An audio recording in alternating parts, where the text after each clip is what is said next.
गांव के बाहर घने जंगल के किनारे एक पुराना हवेली नुमा घर खंडहर बन चुका था।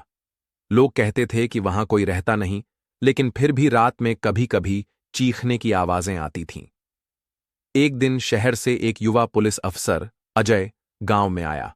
गांव वालों ने उसे बताया कि पिछले कुछ महीनों में कई लोग लापता हो चुके हैं और आखिरी बार उन्हें उसी खंडहर के पास देखा गया था। अजय को यकीन नहीं हुआ। उसने फैसला किया कि वह खुद इस रहस्य की तह तक जाएगा। रात के अंधेरे में टॉर्च लेकर अजय खंडहर में घुसा।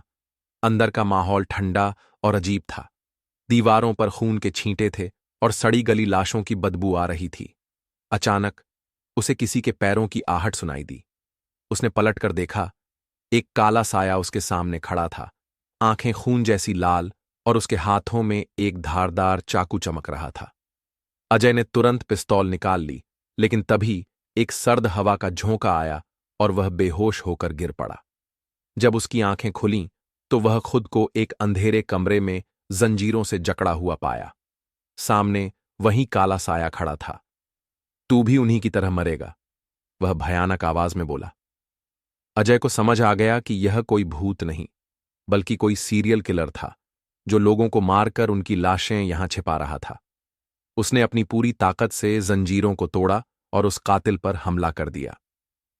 दोनों में घमासान लड़ाई हुई, लेकिन आखिर में अजय ने उसे नीचे गिरा दिया और उसकी पहचान उजागर हुई। वह गांव का ही एक आदमी था जो सालों से यह घिनौना खेल खेल रहा था। सुबह होते ही अजय ने उसे गिरफ्तार कर लिया।